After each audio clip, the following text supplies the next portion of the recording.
The following is a presentation of the Match Talk Podcast Network.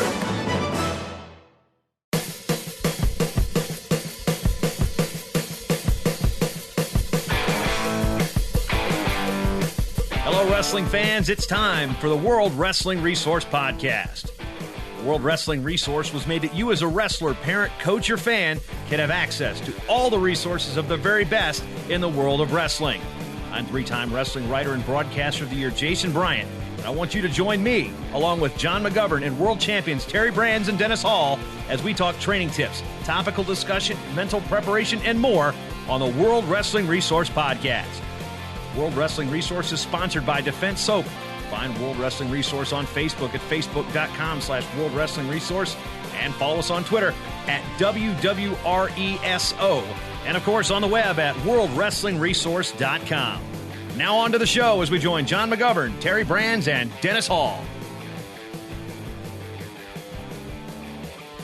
And welcome back to another episode of the World Wrestling Resource Podcast. Jason Bryant here with you today. This is episode 37, and our guest is Gene Zannetti from the Wrestling Mindset. He has previously been on this show back on episode 16, so if you need to go check that episode out to get a background on who Gene and the Wrestling Mindset are and what they do, we kind of go over the meat and potatoes of that back on episode 16. So if you go to matttalkonline.com and search either Zannetti, or actually probably easier just to search Wrestling Mindset, because, with you Jersey Italians out there, sometimes you spell the names differently. But Gene, welcome to the program. Jason, always a pleasure to be on with you. So nothing on that Jersey Italian snap there, huh? It's funny because the name actually, you see a lot of people write my name with one N, and that's because when my great grandfather came to the country, he switched it to two N's. So he started us off on a rocky note. Yeah, so you notice when people call you by the wrong name when they go Zannetti instead of Zannetti. It's I'm typing a Mitch Hedberg joke there that doesn't quite translate too well. I do that when I'm playing the rare times I'm playing basketball in the front of the house. Whenever I take a shot, I say Zannetti, and it seems to increase my chances of making it. So maybe that's confidence, what we're talking about, that mindset. And we're talking mindset training, and that's something you guys do extremely well. But today we're going to be talking about red flags. And there's so much with the sport of wrestling that is mental, so much so that Kerry Colat, the head wrestling coach at Campbell, multiple-time NCAA champion and quite an accomplished freestyle wrestler, says wrestling's 95% mental. You guys at the Wrestling Mindset have worked with so many different teams in just the short time you guys have been around. But what are some of the things that you see that kind of goes with what Coach Colat says about this sport is mental? Yeah, no doubt. Kerry Colat's one of the greatest to ever lace up the wrestling shoes, put on headgear. On his website he talks about that, and he's got a great story about mental toughness, and he says how wrestling's 95% mental. And we work with several of his wrestlers individually, along with other wrestlers around the country.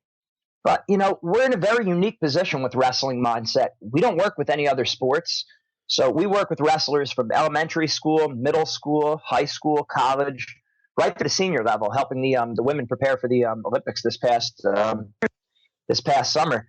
And we find that no matter what age the people are at, they tend to have the same kind of problems, the same kind of mental struggles.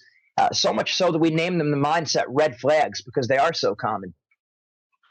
So we could roll right through those. Yeah, I'm curious because I you see this, and from a media standpoint, we're I did rankings for a very long time, and even at the high school level and the college level, you'll see wrestlers drop a match, and especially at the high school level where the kids, they're in that awkward stage where they're getting their driver's licenses, they've got freedom, they've got girlfriends, and all of a sudden things don't happen. A parent yelled at you before school, your girlfriend broke up with you. You got all these things that factor in to the mindset of a high school athlete, and that's sometimes what leads to taking losses. That also affects college and international wrestlers as well. The same type of things. A little thing can just get in the back of your head. And what does that do? What do those type of things do that kind of convolute the champion mindset that you try to instill in an athlete, especially in a wrestler? Yeah, and it is interesting because we do see those external factors play a role in the athlete's performance. So like you said, maybe something unrelated to the sport of wrestling, whether it be school, family, friends, just external factors. not feeling your best one day, feeling a little bit sick. What we deal with even more, not that that's not an important priority as well, but a lot of the internal factors that have a negative impact on athletes' performance. The kid overall is healthy. They're functioning at a high level mentally and physically. It's just they tend to put too much pressure on themselves because they don't want to lose. They've been putting in all this time to their training, so many hours lifting weights, technique, wrestling clubs, tournaments they've gone to, that now they've put so much pressure on themselves, and their coaches and their parents, teammates have put a lot of pressure on them to succeed. So they tend to fall into these kind of mindset traps directly related to the sport, and it has a major negative outcome, major negative influence on their performance. So much so that you see them wrestling far better in practice than in a match. That's what we call the practice room wrestler phenomena, right? How many wrestlers would have been a state champ or a national champ if they held those matches in the practice room? But that's not what happens. You have one shot to get it done when you're out there. One shot at your goals once the postseason rolls around. And are you going to bring it all together or not? So being a practice room wrestler would definitely be one of those common mindset red flags. Not wrestling with the killer instinct, not pulling the trigger when you're out there. Sometimes you feel good, sometimes you sometimes you don't feel well. Well, are you going to shoot or not out there? When you're on top, are you going to look for your best turn or not? On bottom, are you just going to lay there? Or are you going to actively attempt your best moves? So, wrestling too cautious, too conservative, hesitating. And that happens a lot because we give our opponents too much respect. Sometimes we know a wrestler is ranked in the country. They beat another good wrestler around the country, or someone in our state. They've beaten us maybe a year or two ago. So we give those good opponents too much respect, and that leads to a totally different outcome. We choke in those big matches sometimes. The very moments where we could put it all together and make all that hard work worth it is very frequently when wrestlers wrestle their worst. I mean, how many times have you seen it where the semifinals are a lot more entertaining than the finals in the tournament? Right. Pretty much most of the time, because you get a national title on the line versus being in the finals. Or I actually think it's the quarterfinals that the NCAA championships are the most exciting, because that's where you've got you win, you're an All-American. You lose, you still got to come back. So that's where it's like, okay, that's where some guys are like, all right, I'm happy to be here and triple dip. But, I think the quarterfinals, I see it because you've got the guys who are just worried about being an All-American. And then the guy that goes, I want to be an All-American. I know that I got to win this match. But I want to go back to a couple things that you had talked about and preface this by saying Gene's been part of the Wrestling Mindset now for a number of years at at wrestlingmindset.com. And our relationship goes back to time when I was at the Open Mat, and they were writing the Mindset Monday, the Z Wrestling Mindset Monday. So a lot of this stuff is not necessarily new material. It's just sometimes you hear it the way you guys present it. It's like my wife tells me all the time, you got to do this, you got to do this, you got to do this. Well, somebody else tells me the exact same thing in a slightly different way. It seems to resonate. What is it about y'all's program that has seemed to, because some of these templates that you guys are using, they're not new concepts. They're just, it's a different way of implementing a tried and true concept, maybe to get through the walls and the hard-headedness that some of us wrestlers have. Yeah. And that's really what I feel is one of our big strengths. And that's one of the reasons, one of the main things that inspired me to create this program the way we did. So when I was in college, we wrestled for Zeke Jones at the University of Pennsylvania. And he's a very thorough guy. He leaves nothing to chance. And he brought in a sports psychologist to help our team. As I know, there's many sports psychologists around the country.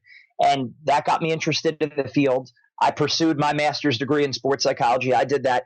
The main thing that I saw that was kind of lacking with that was it was much more general. So in other words, the materials were written for all sports, baseball, football, golf, wrestling. And it was up to the wrestler and the coach to make the lesson more specific to wrestling. And also sometimes these lessons being delivered by someone who's not a wrestler, they don't understand what it's like to be in the grind of a long season, cutting weight, performing at a tournament, being, all eyes on you on the mat. They didn't quite understand the unique struggles of a wrestler. So basically we took the materials that's out there and we repackaged it in a way where it was very specific for wrestlers. And I think being able to communicate that message comes in the fact that all of our mindset coaches, myself and my brother, we were all former college wrestlers. So we know the language that the wrestlers use. We understand how their minds think, and it's very different than other sports, which is why, sports psychology, which is great. I feel like it's not going to be able to communicate. It's not going to speak to the wrestler in the same way Wrestling Mindset does. All of our materials are very specific to wrestling, and all of our mindset coaches around the country, they were all former college wrestlers. So, I mean, you really can't beat that as far as specificity to our sport. Yeah, I live up here in Minnesota, for those who are unaware, and other than it being cold in the wintertime, the Minnesota Vikings have had an issue with their kicker, Blair Walsh, who they recently released. And this is where that you're talking about the sports psychologists are geared for other sports. Now, if a middle reliever's having a problem placing his curveball and a kicker's having a problem missing extra points, you're not going to be able to say the same thing as you are to the wrestler who is a national champion who's dropped 3 matches in a row and nobody can quite pinpoint the reason. I mean, you're going to have a different conversation with Blair Walsh than you are Helen Maroulis. Yes and no. The principles are going to remain the same, but the nuances change. So the way you would language that message, and the little nuances of the sport that a baseball player sees it from a very particular point of view versus a wrestler seeing it from a slightly different point of view. The principles remain the same, but the materials should not look exactly the same just because they're different sports. They're different people. They have a different environment around them. Does that make sense?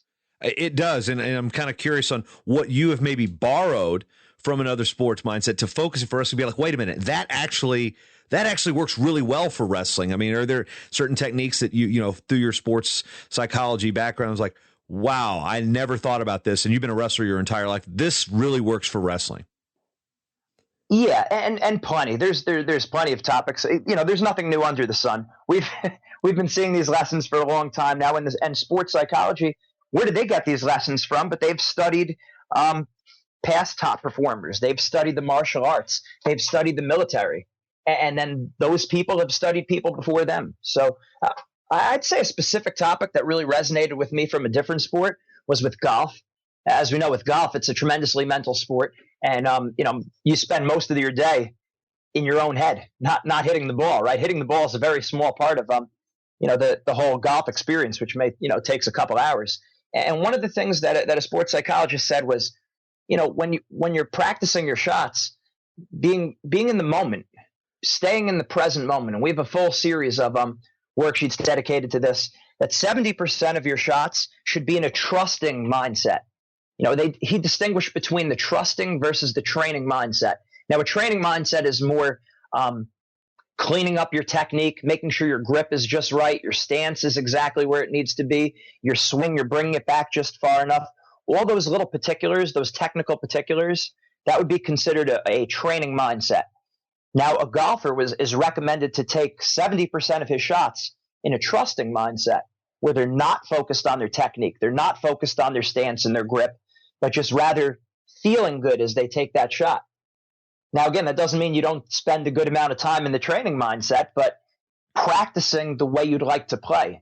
And when you go into a competition, you're going to want to be in that trusting mindset. So it makes sense to practice that trusting mindset. You get that? So now how does that relate to wrestling? Okay, well, a lot of times when we're practicing, let's say our sweep single, we're making sure our hands are right here. My head is here, and I'm doing this with my feet. I'm doing this with my legs. I'm doing this with my hips. And there's a time and a place for that. That's absolutely important. If you want to have a great single leg, you better know where your hands, your hips, your head, where everything is supposed to be. But there's also something to be said about the fluidity of the shot, the flow, the feel. And Zeke was very big with this when we were at Penn. He would say, men, get that good feel. Get that good feel when you're out there. And that's why he recommended a lot of times we didn't just drill the move 2 or 3 times. If we're practice partners, usually the flow is I do 3 takedowns, you do 3 takedowns. Well, Zeke's approach was more, he liked to take between 7 and 9 shots per partner, because then you get the feel down. It's not just so mechanical. And, Bruce Lee speaks about that also, that you can't be so mechanical and, not flowing through your moves. So the problem is a lot of times we get into matches and we've practiced that training mindset so much that when we're taking our shot, we become very mechanical and everything has to be just right. My head has to be here. My knees have to be there. My toes, my hands. And what happens is we're thinking too much about that. We're overthinking, and we're not just feeling and moving and reacting in the present moment. So we have to be in that present moment. And in order to do that, we need to be in that trusting mentality that we have to train in practice. Does that make sense? Absolutely makes sense. A lot of information there. Now, I want to go back to what you had talked about. You had gone over about 6 or 7 different things that are red flags. And where do we go with there? So let's start with when a wrestler is expected to win, and it's a tough opponent, and they blow it. They choke. This is a semifinal round. They've never made the finals before, and they've always been like 51-0 going into the tournament, and then they choke. And it happens more than just once. It's not like they just got beat by a better opponent that day. They beat themselves. What red flags usually lead to choking in big matches? Several things. We start focusing on factors that are outside of our control. We start thinking about what round we're in the tournament. We think about winning. We think about our record, our ranking. What are the seedings? What are the predictions? What are other people thinking about me? My family, friends, coaches, teammates. I want people to respect me. I don't want to let anyone down. I want to look good in front of other people. We're thinking about literally everything except wrestling. And we had a great experience about a month and a half ago at the Maryland Coaches Convention. It was a great event. And we spoke Wrestling Mindset, and Kyle Snyder spoke 15 minutes after us.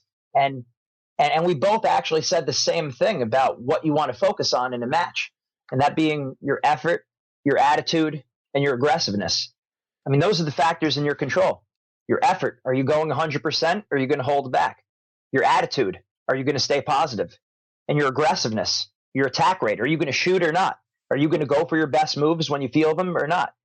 And again, Kyle Snyder said the same exact thing. So you take it from the best people in the world right there. But what happens is we get in these big matches and we stop focusing on those factors and we think about everything else going on around us. So one of the things we like to talk about with our wrestlers is the difference between the predator and the prey mindset. Now, this is normally a longer talk, so I'll try to sum this up as quickly as possible. So there's 2 types of animals in the animal kingdom: predator and prey. Predators like lions, tigers, bears. Oh my. Yeah. Yes. Wow. That was not scripted, by the way. That was just one of those. Yeah. That just happened. Right. It's funny. You make that joke in front of parents, they laugh. If you make that joke in front of kids, they don't get it. A lot of kids with a deprived childhood, even though they have all this great technology, they didn't see the Wizard of Oz. Yeah, there's no place like home also falls on deaf ears. While we're going down that rabbit hole for a minute. Yes. Okay, so the predator animals, lions, tigers, bears, oh my, their eyes are located in the front of their head. Why? Because they're focused on their objective, what's in front of them. Right now, you look at prey animals, squirrels, chipmunks, rabbits. Where are their eyes located? On the side of their head. Why? Because what are they focused on? Everything going on around them. So we make that analogy with wrestlers. You wake up in the morning, you wash your face, you brush your teeth, you look at yourself in the mirror, and you see that, hey, my eyes are on the front of my head.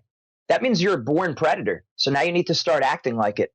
And most of the time, we don't do that when we compete. We start to think like prey animals, where we have our eyes on the side of our head. We're looking around at what are other people thinking about us? What round of the tournament is this? What record? Oh, this opponent's very tall. This opponent has a very good sweep single leg. This opponent's very good on top.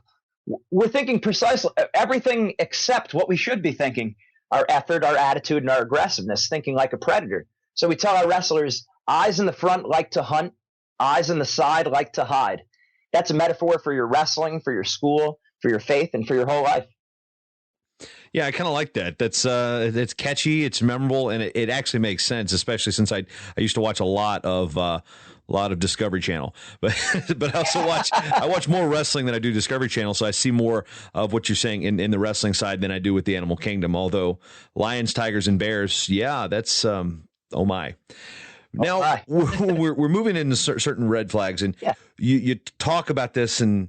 We look at it, and being from a ranking perspective, that, okay, we build up these matches. We know that, oh, wow, I like this kid's style. He's ranked number 8. I think he can take out number 1, number 2. And what type of factors do those things get into kids' heads and become red flags where they're paying attention to the rankings, they're paying attention to the media? And do you feel that leads into this giving the opponents too much respect, or is that something that can sometimes come from a bad coaching preparation? I mean, how do these things all fall, and how do you block them out?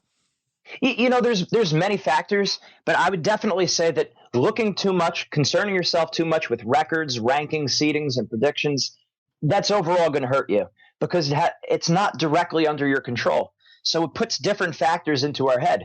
I mean, whether you're the favorite or the underdog, your effort should still be 100%. Whether your coaches expect you to win or your teammates expect you to get a major decision or a tech fall, that shouldn't affect your positive attitude. And no matter who you're wrestling, no matter how good or bad the person is, that doesn't change your best takedown. That doesn't change your best move on top or on bottom. So we want to be focusing exactly on those factors and under our control.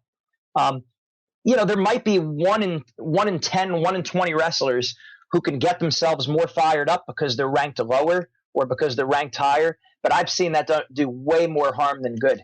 And again, we're in a very unique position where we only work with wrestling. So you start to see these patterns emerge, and it really does tell a story.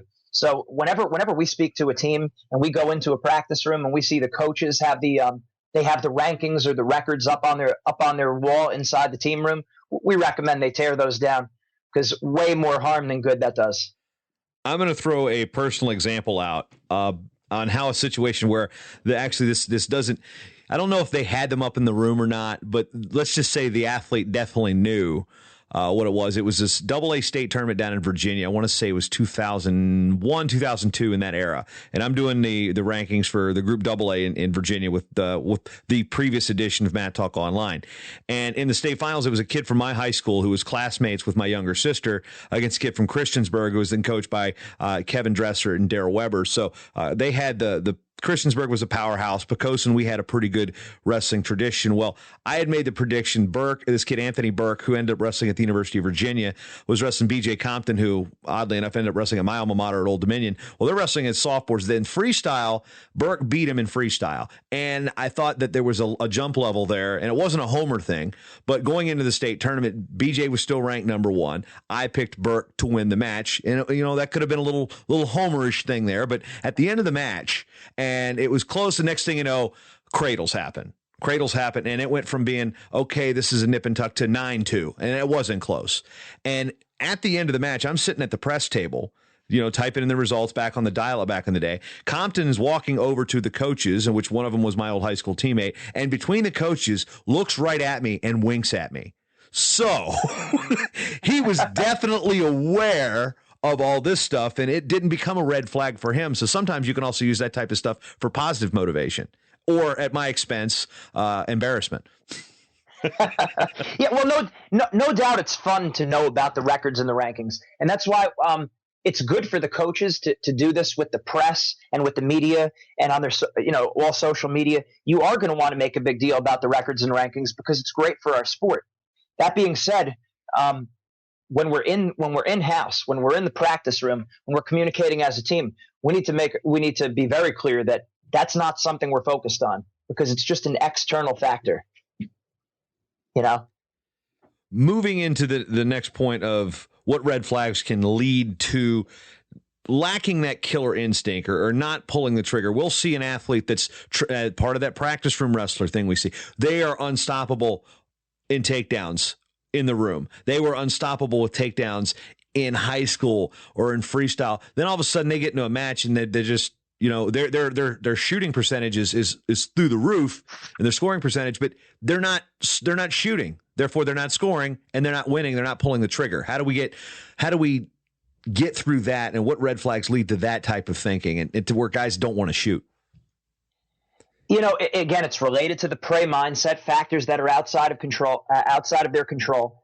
In particular, making a match special. And this is a very common mistake. And where do we learn this from? But Hollywood, movies, this whole fan mentality, this hype around sports that's great for selling newspapers, great for promoting an event. We start to make an event special. And what we tell our wrestlers is treat live wrestling as live wrestling. whether it's in practice, a match, a tournament, if it's in New Jersey, Minnesota, Florida, Russia, or wherever it's going on. It's just live wrestling. Once you make a match special, 9 out of 10 times you're going to underperform. There might be that 1 in 10 wrestler that can really hype a match up and rise to the occasion, but that's few and far between. And that doesn't say anything about your mental toughness or you as a man if that's not the way you perform best. Most wrestlers, if they just treat it like another tournament, another match, just live wrestling, they do a lot better. So making it special has a huge detriment on performance. And in fact, you see this in the Olympics, the Super Bowl and the World Series. If you listen to their interviews, they speak very differently than they do in Hollywood. They say, I was just being me. I was just doing what I always do. I was just, I was treating it like another day in the office. Even Kyle Dick, after he won his 4th NCAA title against David Taylor, he was interviewed by Flow Wrestling, and he said, I was just treating it like any other match. And they couldn't believe it. They said, well, you were going for history. You were going for your 4th NCAA title, and you were wrestling against David Taylor. And he said, yeah, but you just can't let outside factors play a role in your mindset. I mean, it's up there on Flow. It's a great interview. And when you watch these great athletes, these great wrestlers, you listen to their interview, it's very different than that Hollywood hype fan mentality where the coaches are saying, this is the biggest match of your life. This is it. Now or never. Do or die. Make it or break it. There is no tomorrow. And then you wonder why a kid goes out there and chokes. Well, it's great for a movie. It's great entertainment, but that's not how the best athletes talk to themselves. Yeah, I remember doing a story on Kyle Dake for Amateur Wrestling News, and we're talking about the pressure of, going for a 4th title. He goes, what is pressure? What is pressure? It's something you put on yourself, right? Yeah. Moving to the mistakes that wrestlers make, of course, this is the theme of this particular episode. When we get into the situation where wrestlers become cautious, conservative, and they really this is kind of a little bit into the last point of not pulling the trigger. I think the two are kind of coexistent. But when somebody's there, they're too cautious. They're now afraid of winning. They're actually afraid of losing versus wanting to win. And I think that's the one thing we see most in wrestling. When big matches end up 3-2, we see the guy give up the takedown late. He was wrestling not to lose. We use that term a lot. What mistakes lead to the wrestling not to lose mentality, and how can we fix that? Yeah, and these topics, like you said, they're all interrelated. They all overlap. They're not mutually exclusive topics. Several factors there. Well, again, I keep going back to that predator-prey mindset because it really is such a useful analogy here. We start focusing on factors outside of our control. Again, the predator mindset is your effort, your attitude, and your aggressiveness. That's what you focus on. In practice, we usually do a pretty good job of this. And that's why you see a lot of practice room wrestlers. A common mistake we make in matches, back to that prey mentality, we start looking at the score. We start looking at the time. We look back to the referee for a call. And these are precisely the things we don't do in practice. We don't think about the time. We don't think about the score. We don't look for a referee call. And this is why a lot of times you see leads are blown in the 3rd period with a minute left. That's really when we start to see wrestlers start to change their focus. They start focusing on the score and the time, looking at the referee for a call, thinking about stallings. And that's definitely contributing to wrestlers, competing a lot worse, dropping a match right at the tail end. And another thing we see related to this, and again, it's all interrelated, in particularly in middle school and high school, we ask wrestlers constantly, when did you wrestle your best and your worst? What were you thinking in your best matches? What were you thinking in your worst matches? And now, having done this with hundreds, thousands of wrestlers all around the country of all different ages, we find that most wrestlers, they compete their best against out-of-state competition. Why do you think that is in middle school and high school? They don't have the familiarity. They've never put their hands on somebody, so they don't know what to expect. And they go like, I'm going to go throw my best stuff at this person because I don't know how good they are. Yeah, exactly. They don't know who the person is, and they don't care who the person is. And that's precisely the attitude, the attitude and the mindset that you need to have to wrestle at your best. When you don't know and you don't care, and you just focus on what you're going to do, your effort, your attitude, and your aggressiveness. That's what brings out your best. What about the other side of that, where I want to point to an example that at the Virginia Duels a couple years ago, actually it was a lot longer than a couple years ago. Michael Martin, who wrestled at Great Bridge, was ranked number 1 in the country, and Bradley Central Tennessee came out, and Matt Keller, the late Matt Keller, was on that team. He was ranked like 4th or 5th in the country, and then all of a sudden I'm looking over at the mat, and I'm looking, I was like, man, this guy's 0-0 with Martin late in the first period. What the heck's going on? Then I go over and look and realize, oh, okay, we've got number 1 versus number 4 here. And the Tennessee wrestler, in this case it was Keller, knew who Martin was, knew he was the higher ranked guy and was ready for him. Whereas Martin at the time wasn't paying attention. It's like, okay, this guy should know that I'm ranked number 1. He's going to roll over for me. That's a situation where, wrestling the out-of-state wrestler, you can almost become too cocky, and that leads to red flags and mental mistakes. Now, Martin ended up winning the match, but it was a battle. I mean, it was a great high school match between a guy that thought he was going to coast and a guy that came in hungry. Yeah, it's just, no matter who the person is, it's just when we're thinking too much about the other person or the rankings, and this goes for if you're the favorite also. If you're the favorite of the match, you're the number 1 ranked guy, your ranking still means nothing. Your effort doesn't change. Your attitude doesn't change. Your attack rate, your aggressiveness shouldn't change. And when people let those outside factors play a role in the match, that's when bad things happen. That's when you start to see upsets. That's when you see people vastly underperform. I want to shift gears a little bit and talk about what the Wrestling Mindset has been able to do and how you've been able to plow through these red flags and these mental mistakes when you get to different levels. Wrestling Mindsets work with Iowa State and Michigan, Division I level, of course, members of the U.S. Olympic Wrestling Team, Division II, Division III. You've got a pretty good cross-section of teams of variable resources and success that you're working with. What are some of the differences that you've seen between comparing the mental mistakes that wrestlers make from, say, the wrestler at Rutgers, say, Anthony Ashnault, who's an All-American, a guy like that, versus the kid at St. Cloud State who might be just, a 7th or 8th at the Division II level? I mean, the wrestling has the same problems, but with different levels and different, there are degrees of pressure, whether they're put on yourself or by the fans, the coaches, or, the internet. But the kid at D2 has a little bit of a different, set of circumstances to deal with than the D1 kid. Well, like you alluded to before about Kyle Dake saying, "What is pressure?" It's something it's something we do put on ourselves, and it's like, okay, for the Division I wrestler, that's his world. And for the senior level girl in the Olympics, that's her world. That's really no different than a serious middle school wrestler, where that's their world.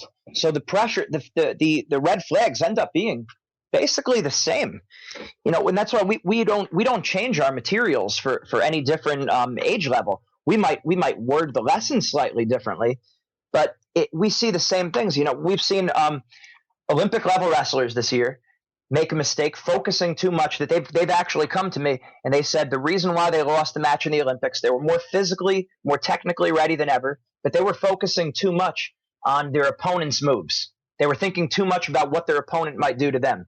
Now, that's an Olympian right there, a U.S. Olympian right there. And I can tell you we see the same exact thing with our middle school and elementary school wrestlers.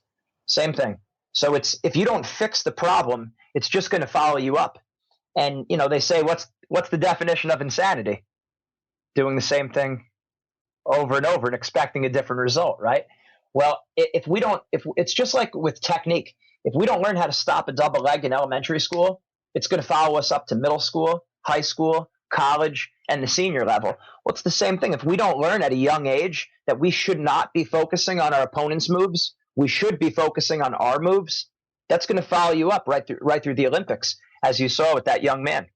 So it's really, and again, having all this experience, seeing all these people, it's remarkable that they do all have the same kind of mindset struggles. Maybe the biggest difference, I would say, middle school, between middle school and high school and college, you have different greater media coverage, right? High school media coverage picks up, college it picks up, and the senior level. But really, other than that, everything remains the same. Now, if somebody's interested in reaching out to you guys and using Wrestling Mindset products, what can they do and what can they expect? The best thing they could do is they could go on our website. Now, we have an individual program and we have a team program. So our individual program is done over the phone. We have we have 20 other mindset coaches all around the country, all high-level wrestlers. Like I said, former college wrestlers. They succeeded academically, athletically. They're great role models and people. We do all those phone sessions, those one-on-ones. It's all done on the phone, and we have several programs for that on our website. Now, there's a team program also that we do.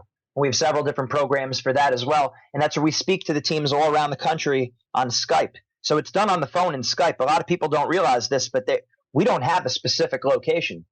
So that's why we can be everywhere. The perks of modern technology with Skype and the phone. We could help people. And that's why we have people all around the country. I would say the best thing, looking for an individual, the individual program, your best bet is going on our website, wrestlingmindset.com, and sign up for a free one-on-one trial session. So you get a sample of the program, what it's like. You get to understand as you speak to one of the mindset coaches.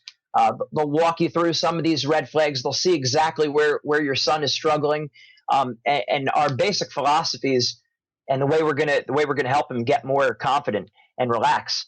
It's there's a systematic way to get stronger. There's a systematic way to improve your technique, and in the same way, there's a systematic way to improve your confidence.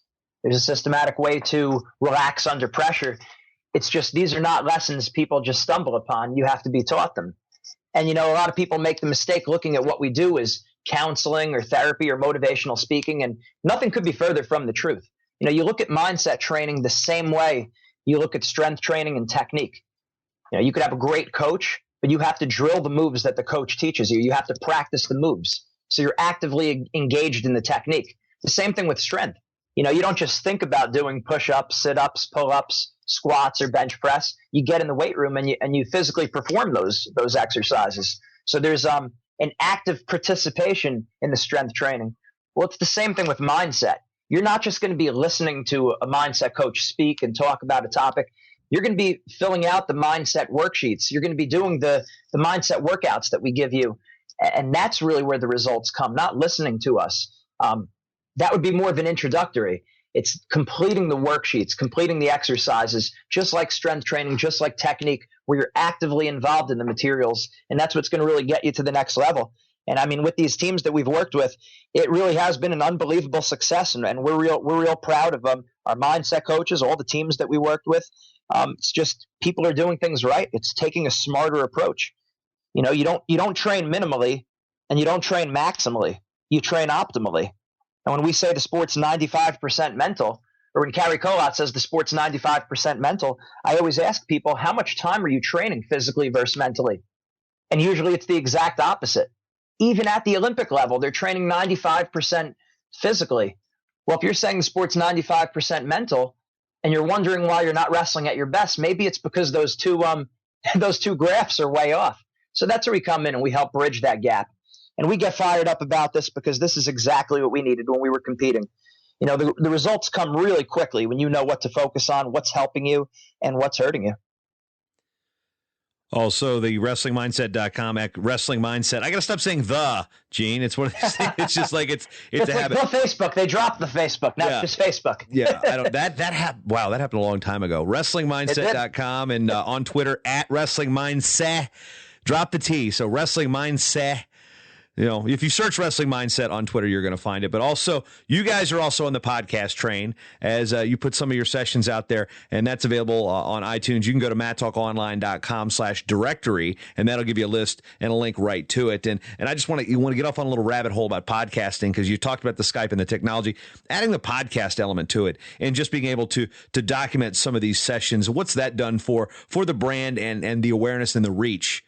And how using this technology and this medium to further push your goals as a company and your goals within the sport of wrestling. Yeah, it's been great. Really, anyway, there are many forms of social media. You really got to be capitalizing on all these things because, you reach different people using different forms of media. Some people like the live calls. Some people like the recorded calls. Some people like Snapchat. Some people like Twitter or Instagram. And it's just that the more forms of media you could use, we found it's really extended our reach, and it's made it more relatable to the kids. I think that's a big thing, and that's something I noticed in our field, in the field of mindset and psychology. A lot of times it's just not relatable to the kids, and that's why people are less interested in it, way less interested than they should be, knowing the sport's 95% mental. Everyone should have a mindset coach. I think the numbers are like 80 or 90% of the golfers on the pro tour have a mindset coach. Well, why is it not like that with any other sports? So I think, being able to communicate on all these different forms of media has really blown things up. And, we've gotten a ton of followers on all of our different sites, and we always post up fun and informative messages. It's been great. Been talking with Gene Zannetti of Wrestling Mindset, WrestlingMindset.com. I'm doing all the pitch work for you, but if there's something we haven't discussed or something that you guys offer, here's your form here as we wrap up this episode of the World Wrestling Resource Podcast. Yeah, and thanks, Jason, again for having me a part of the show.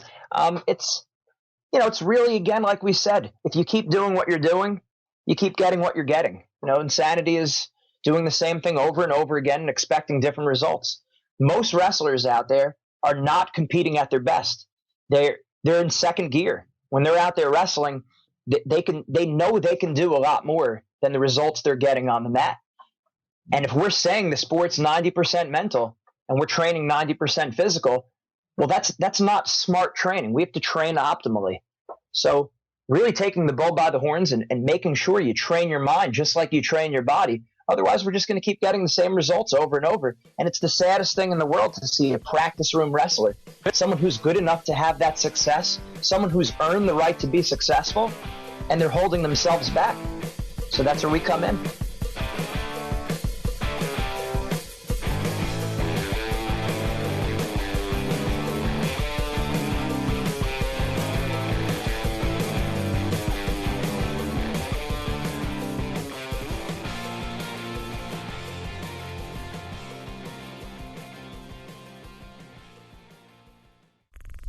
This show is part of the Matt Talk Podcast Network. For more wrestling podcasts, head over to MattTalkOnline.com.